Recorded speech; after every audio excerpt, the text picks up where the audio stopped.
Captain Yuki stood on the bridge of the galactic research vessel Harmony's edge and stared at the blue and green planet spinning slowly in front of them.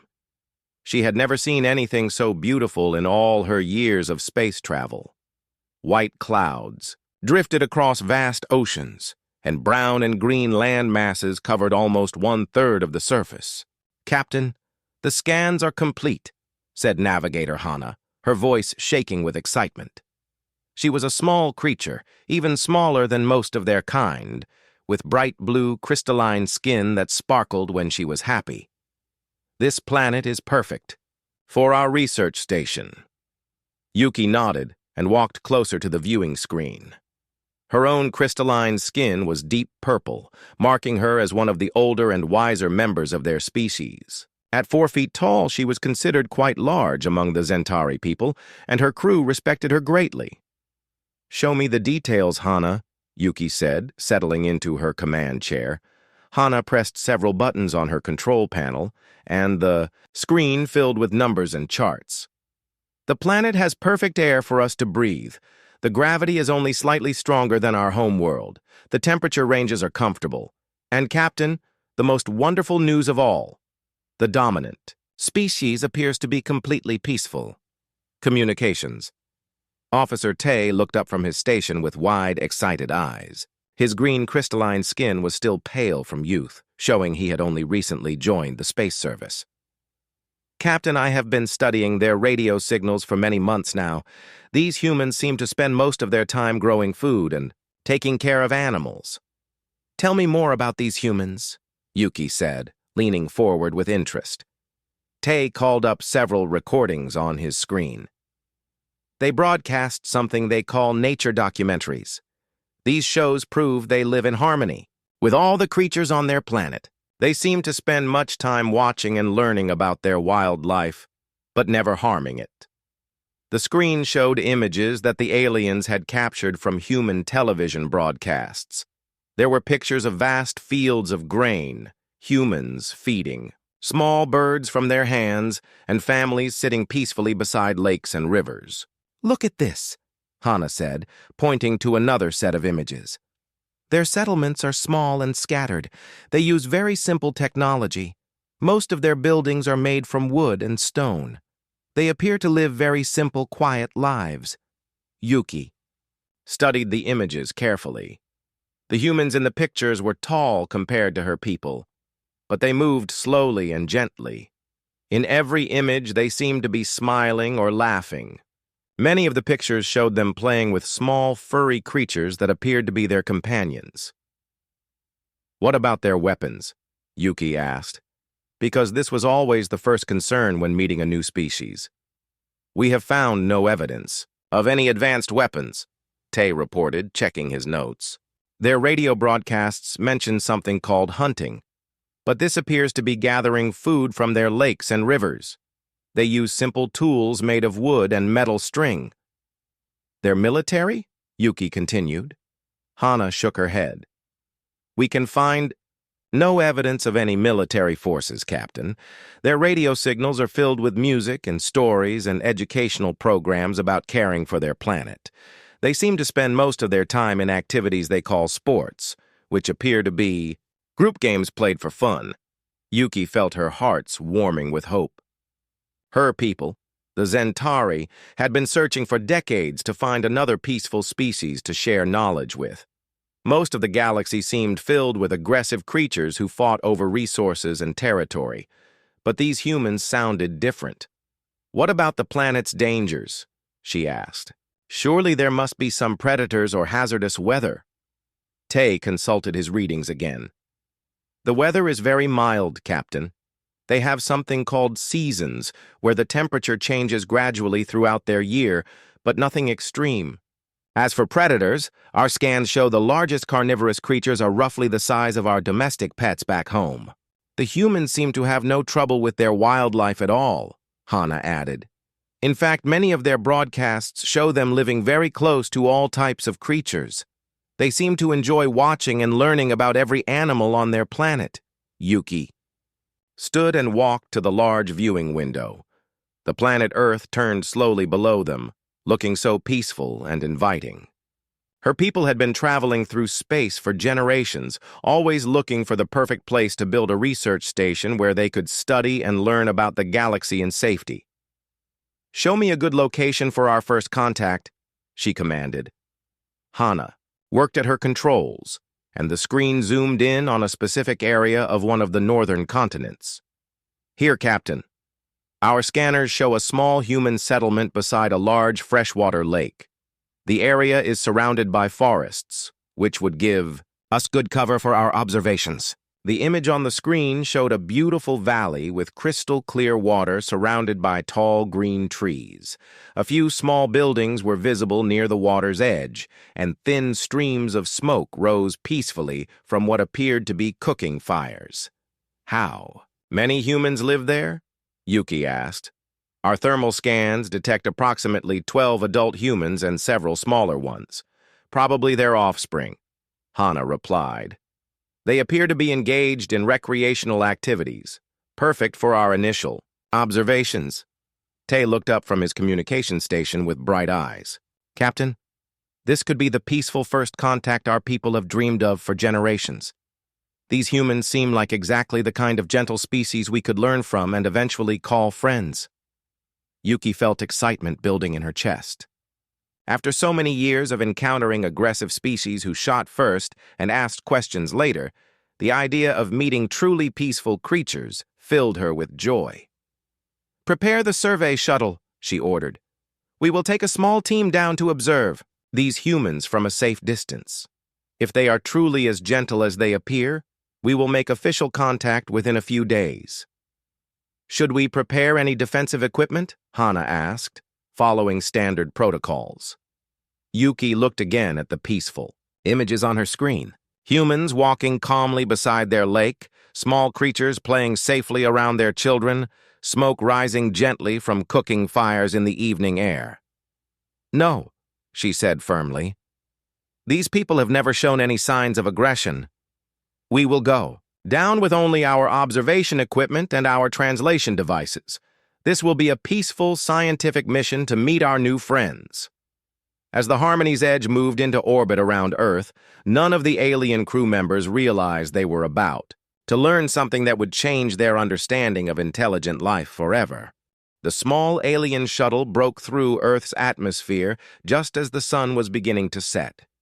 Captain Yuki gripped her seat as they descended toward the forest, watching the trees grow larger and larger through the viewing window. She had chosen her two best officers for this historic mission: Navigator Hana, who could find safe landing spots in any terrain, and Communications Officer Tay, who would help them understand and eventually speak with the humans. Landing zone confirmed safe.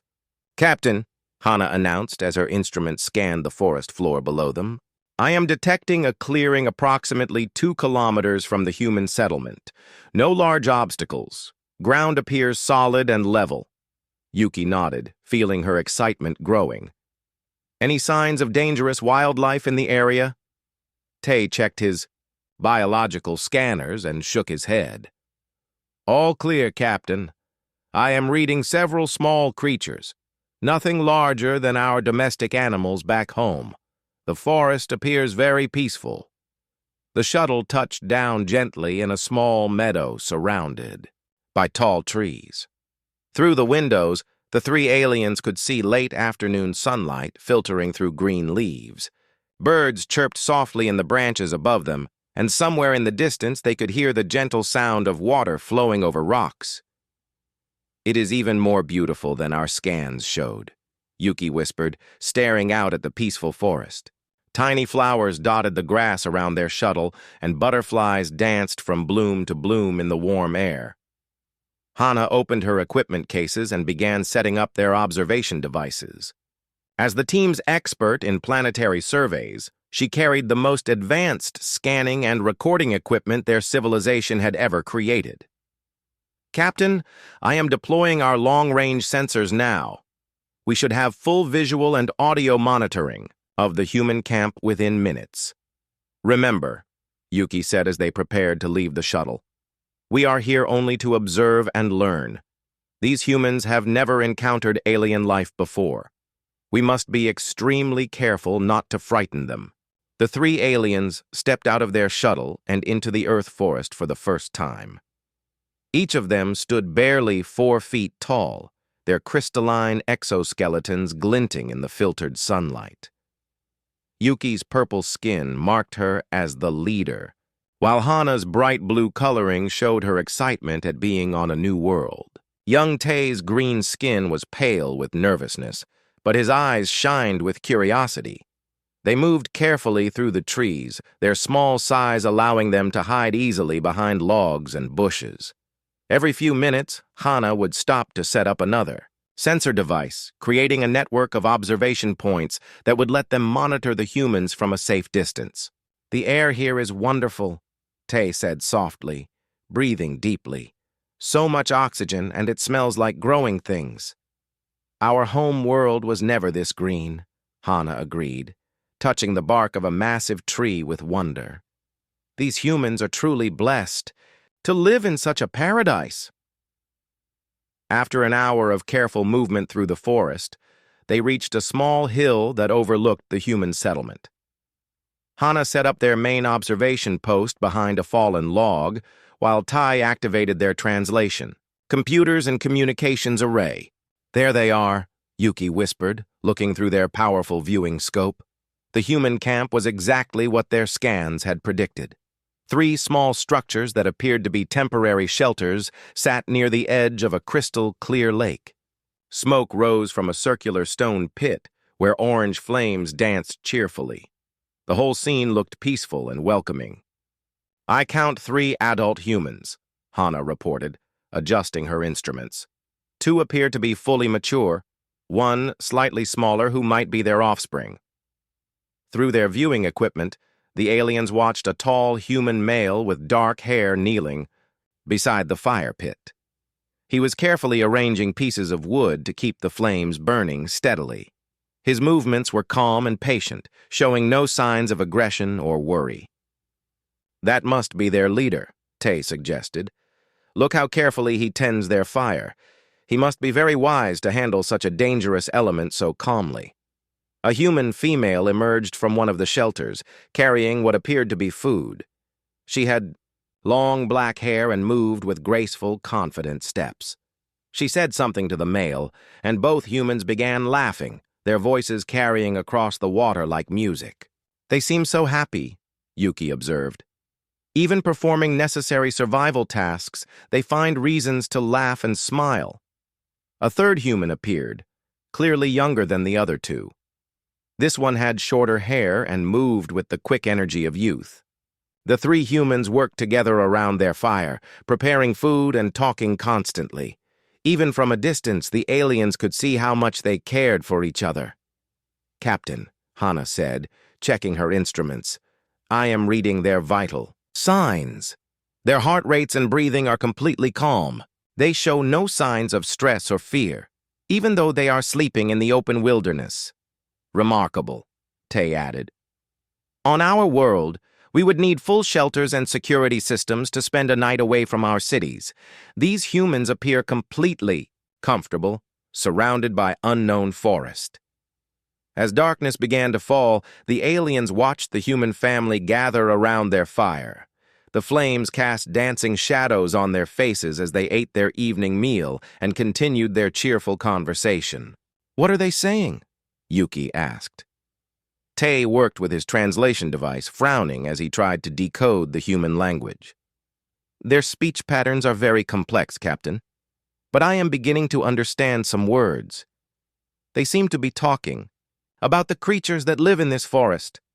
"Are they worried about predators?" Hana asked, concerned for the human's safety.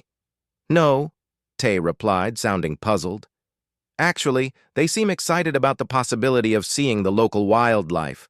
The young one keeps asking the adults about something called bears and whether they might see any during their stay."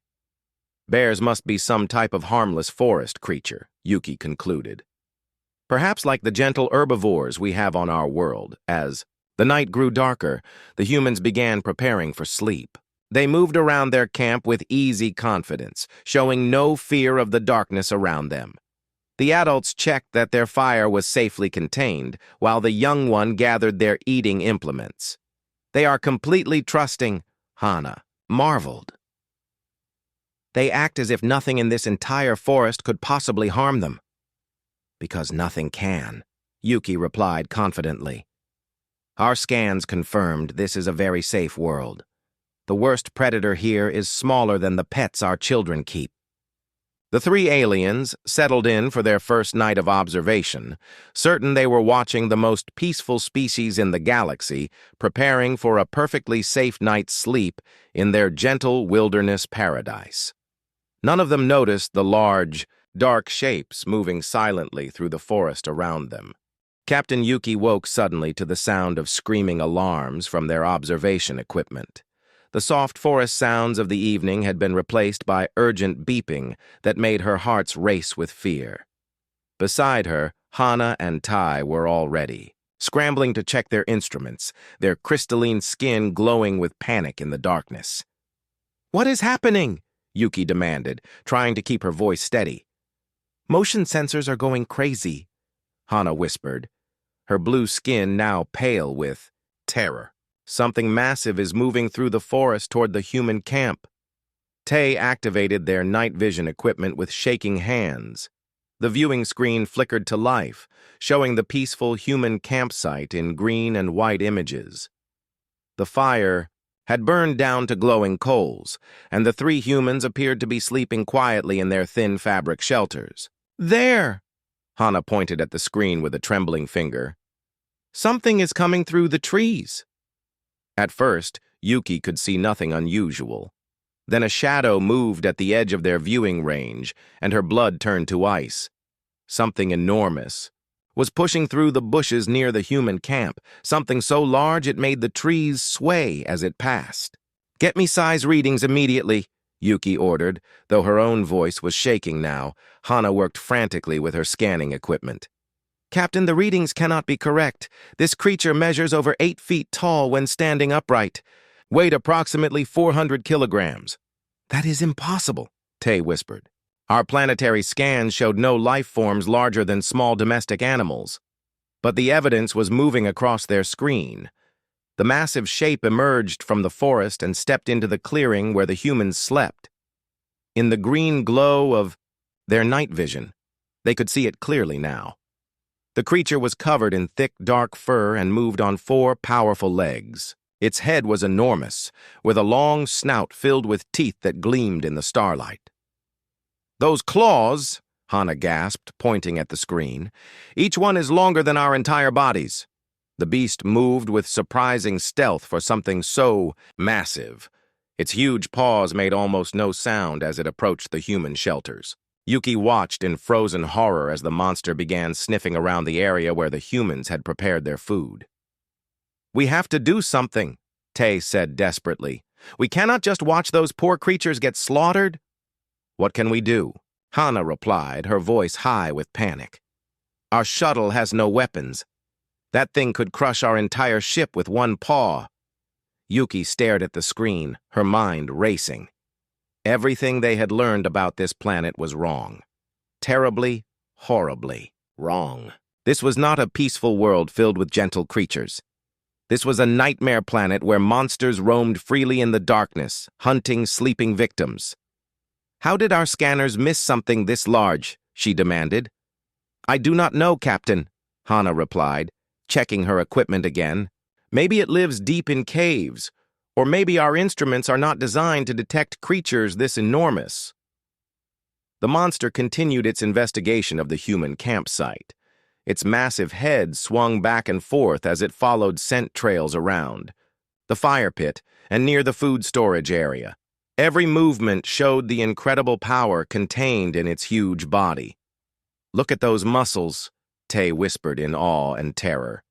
"It could tear our shuttle apart like paper." "And those teeth," Hana added, zooming in on the creature's massive head. "They are designed for crushing bones and tearing flesh.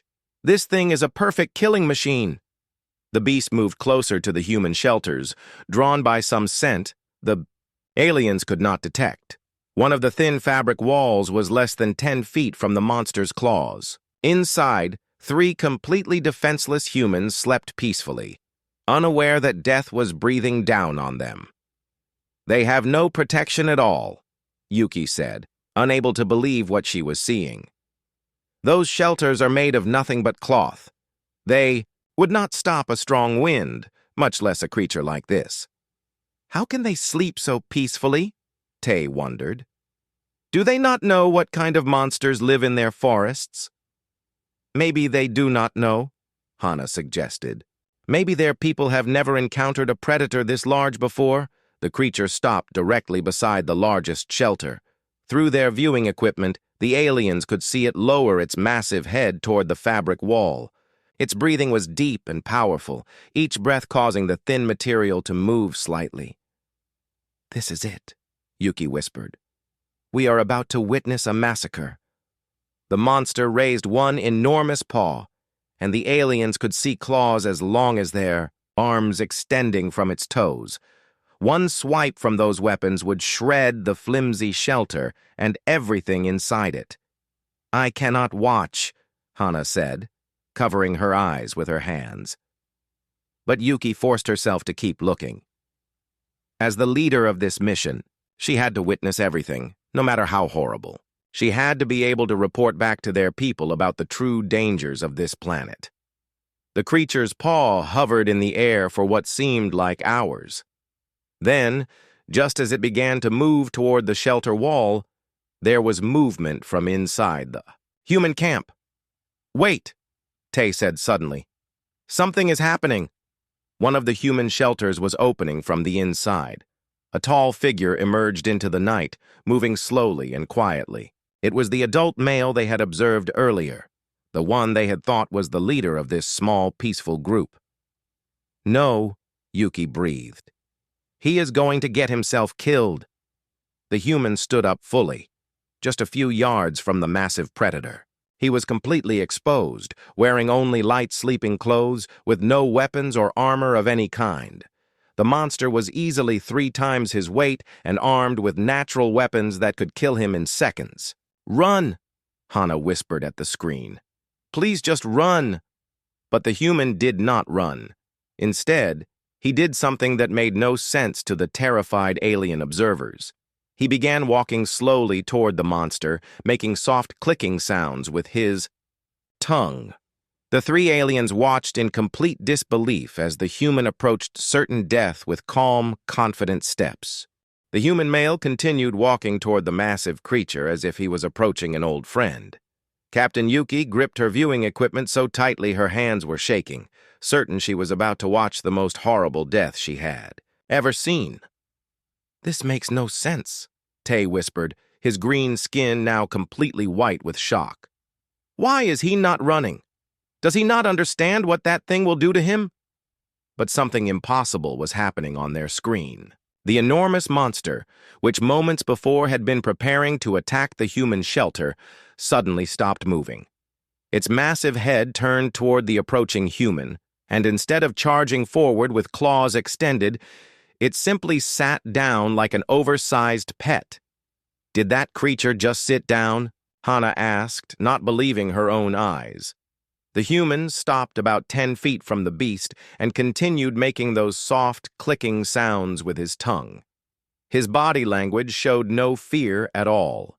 His shoulders were relaxed, his movements were calm and controlled, and his voice when he spoke was gentle and peaceful.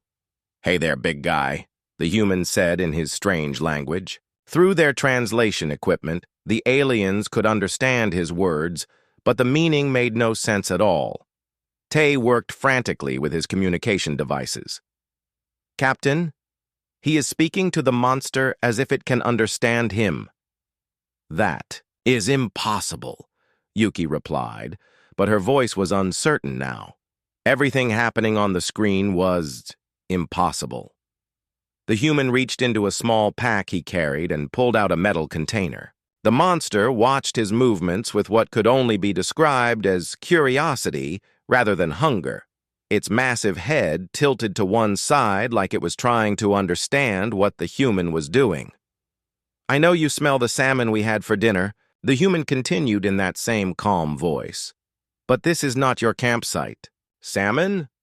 Hana repeated, looking at her companions. What is salmon? Some type of food, I think, Tay replied, but his attention was fixed on the incredible scene playing out before them. The monster, instead of attacking the defenseless human, appeared to be listening to his words. Its huge body remained sitting, and its terrible claws stayed retracted. Most shocking of all, the creature seemed to be waiting for the human to continue speaking. Another human emerged from the shelters, and the aliens prepared for the slaughter to begin. Surely the monster would attack now that there were two victims to choose from.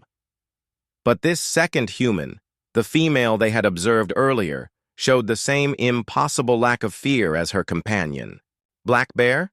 She asked the male human, as casually as if she was asking about the weather. Yeah, young male. Probably about 4 years old, the first human replied, still maintaining his relaxed posture while standing within striking distance of certain death. Just curious about our cooler. The aliens stared at their translation equipment, wondering if their devices were malfunctioning. The humans were having a normal conversation while standing next to a creature that could kill them both in seconds. Did he say bear? Yuki asked weakly. Yes, Captain, Tay confirmed, and he appears to know the age and gender of this monster just by looking at it. That is impossible, Hana said. How could anyone determine such things about a creature they have? Never seen before? But the evidence was right in front of them. Not only did the human know what type of creature this was, he was treating it like a minor inconvenience rather than a deadly threat.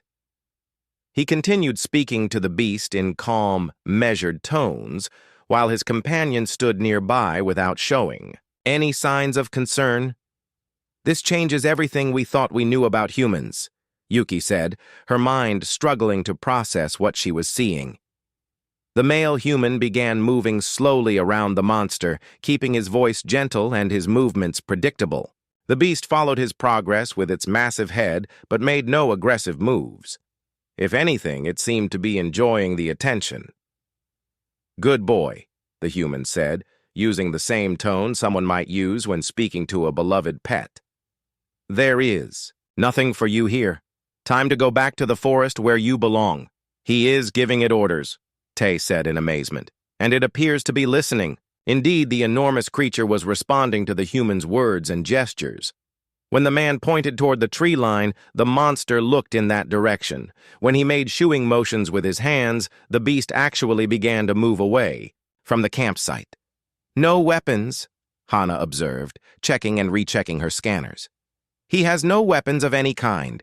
He is controlling that monster with nothing but his voice and body language. The female human had returned to her shelter and emerged again carrying what appeared to be food supplies.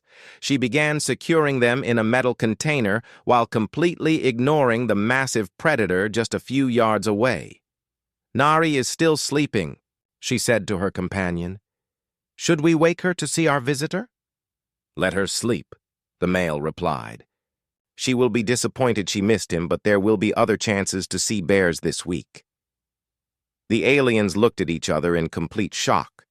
These humans not only knew about the monsters that lived in their forests, they expected to see more of them.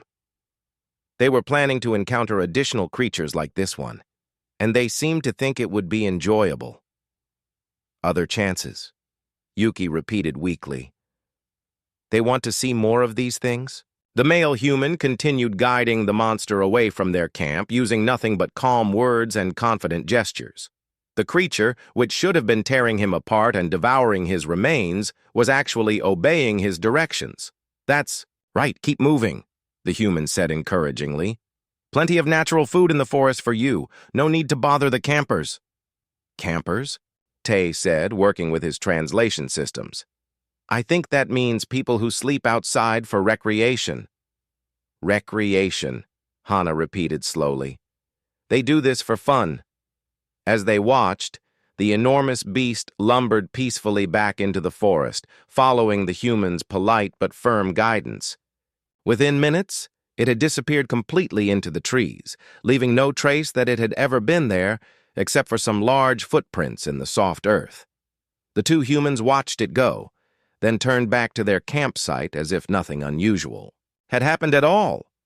"Well, that was exciting," the female said with a smile in her voice. "Good thing it was just a curious juvenile," the male replied. "An older bear might have been more determined to get into our food supplies." The aliens stared at their viewing screen in stunned silence. Everything they thought they knew about this planet and its inhabitants had just been proven completely wrong. "Captain," Hana finally whispered, "what kind of species can calmly control apex predators with nothing but words?" Yuki had no answer. She was beginning to realize that humans might be far more dangerous than any creature that lived in these forests. As the humans settled back into their peaceful sleep, Captain Yuki and her team sat in stunned silence behind their observation equipment. The forest around them had returned to its quiet night sounds, but nothing felt the same anymore. Everything they thought they knew about this planet had been shattered in the span of a few terrifying minutes. "Run a complete scan of the area again," Yuki ordered, her voice tight with worry. "I need to know what else our instruments missed." Hana worked frantically with her scanning equipment, her blue crystalline skin now flickering with nervous energy.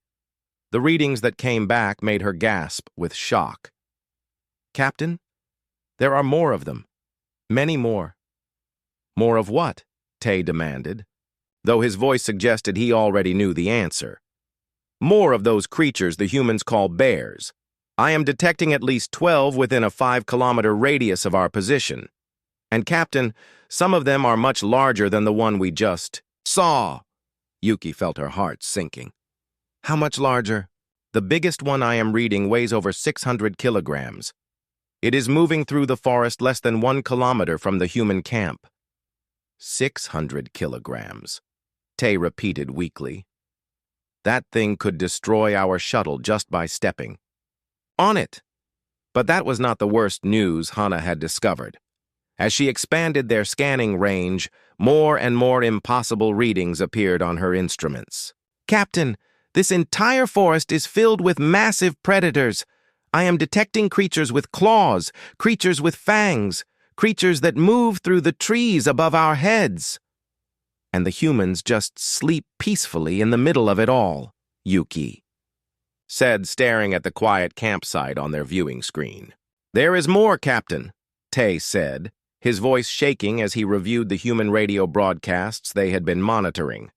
"I have been studying their communications all night, and I am finding disturbing information about human behavior." "Tell me," Yuki ordered, though part of her was afraid to hear the answer.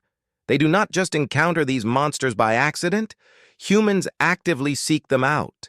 They have activities called hiking and camping where they deliberately enter territories filled with dangerous predators." "That cannot be true," Hana protested. "No intelligent species would voluntarily expose themselves to such dangers."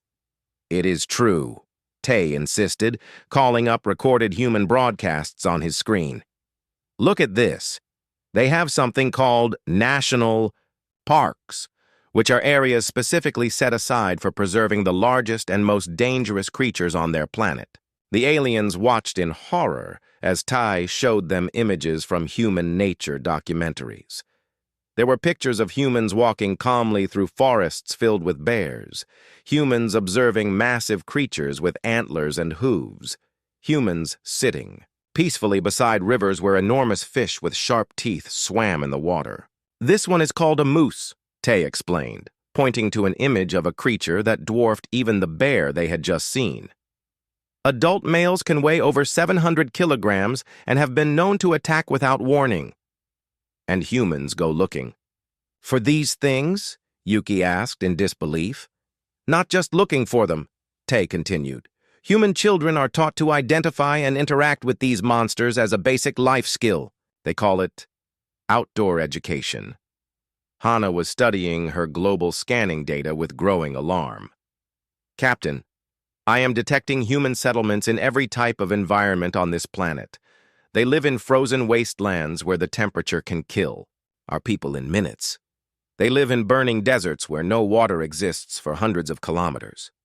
They live on islands surrounded by oceans filled with creatures that could swallow our entire ship.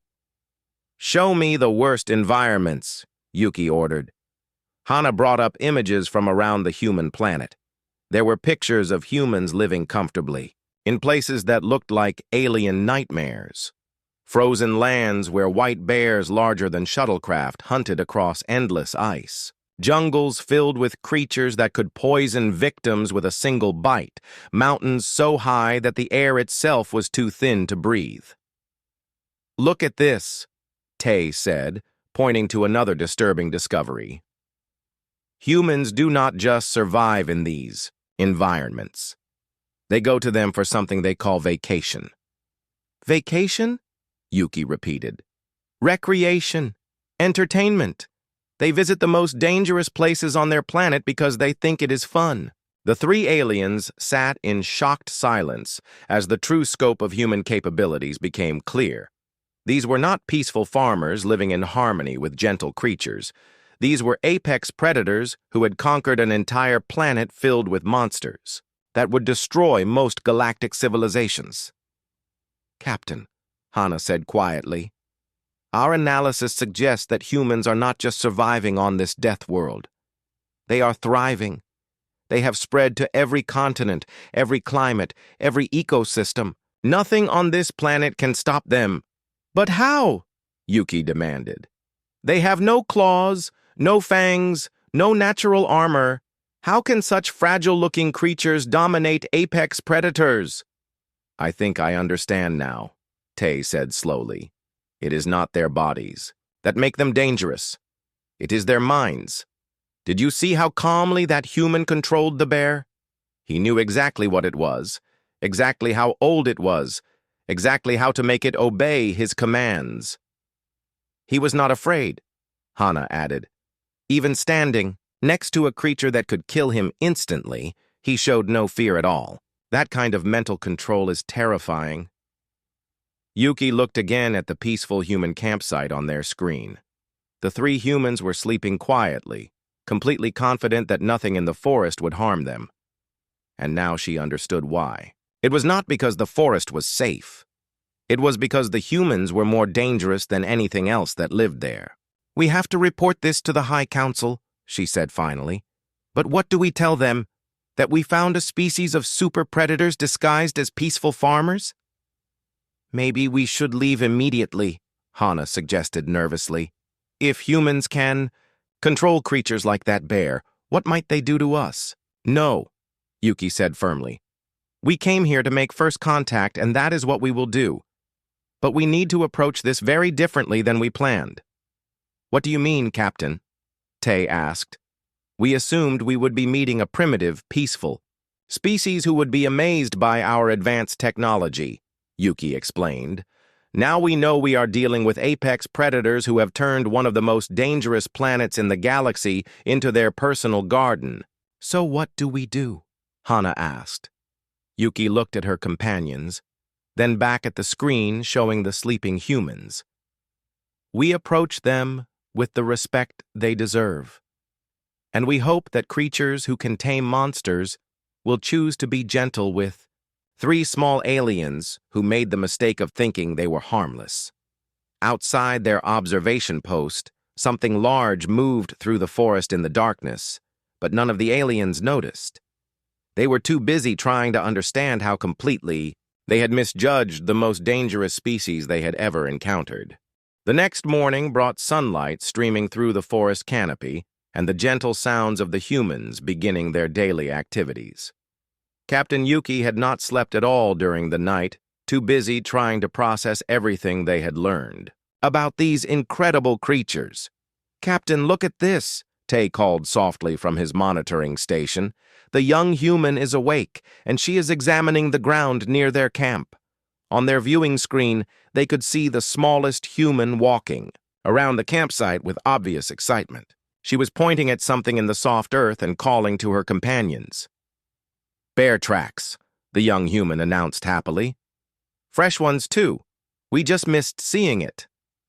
Through their translation equipment, the aliens could understand her words, but the meaning still seemed impossible. The young human was excited about evidence that a massive predator had visited their camp during the night. "She sounds disappointed that she did not encounter the monster," Hana said in amazement. "Not disappointed," Yuki corrected, watching the humans carefully. "She sounds like she missed an opportunity for something enjoyable." The adult male human emerged from his shelter and walked over to examine the tracks his offspring had found. His movements were casual and relaxed, showing no concern about the fact that a deadly predator had been stalking their campsite just hours earlier. "Nice clear prints," he said approvingly. "Probably the same young male that has been working this area all week. We might see him again tonight." "We might see him again tonight," Tay repeated slowly. "They are hoping the monster will return, the Bai." Female human joined her family at the tracking site, carrying what appeared to be a hot drink and some food for their morning meal. She studied the massive paw prints with the same calm interest someone might show when looking at flowers. "Any cubs?" she asked. "Not yet," the male replied, "but it is the right season. If we are patient and quiet, we might get lucky." "Cubs," Hana said weakly. "They want to see the offspring of these creatures." "Young predators are even more unpredictable than adults," Yuki pointed out, "and the parents become extremely aggressive when protecting their young." "These humans do not seem concerned about that," Tay observed. As the morning continued, the aliens watched the human family go about their daily activities with the same peaceful confidence they had shown the night before. They prepared and ate their food over an open fire, cleaned their equipment in the lake water, and discussed their plans for the day. "Should we go to the waterfall today?" the young human asked her parents. "Good idea," the female replied. "The trail goes through prime bear habitat. We might see several different individuals." "Prime bear habitat," Hana repeated in disbelief. "They are planning to walk through an area where those monsters live." "Not just walk through it," Tay added, listening to more of their conversation. "They seem to think it will be the best part of their day." Yuki made a decision that would change everything for her people. "We are going to make contact with them." Both of her companions stared at her in shock. "Captain, that could be extremely dangerous," Hana protested. "If they can control creatures like bears, imagine what they could do to us." "That is exactly why we must contact them," Yuki explained. "These humans have capabilities beyond anything we have ever encountered. We need to understand them, and we need to hope they will be willing to share their knowledge." "What if they are hostile?" Tay worried. "Then we will learn something very important about apex predators," Yuki replied grimly. "But look at them. Even with the power to dominate this entire planet, they choose to live simply and peacefully. They do not build weapons of mass destruction or wage wars against their own kind." "How do you know that?" Hana asked. "Because a species that can tame monsters with nothing but words does not need weapons to solve their problems," Yuki said. "They have found something much more powerful than violence." The three aliens spent the next hour preparing for first contact. They checked their translation equipment, practiced their peaceful gestures, and tried to calm their nerves. Making contact with an unknown species was always dangerous, but approaching creatures who could control apex predators was terrifying. "Remember," Yuki said as they prepared to leave their observation post, "we approach them with respect and humility. We are not the advanced species here. They are." They made their way carefully through the forest toward the human camp. With each step, Yuki felt her hearts beating faster. They were about to meet the most dangerous creatures they had ever encountered, and their only hope was that these super predators would choose to be gentle. The humans were packing their equipment. When the three small aliens emerged from the tree line, Yuki expected screaming, running, or at least signs of fear and surprise. Instead, the humans stopped what they were doing and stared at their visitors with obvious fascination and delight. "Oh my," the female human said softly. You are not from around here, are you?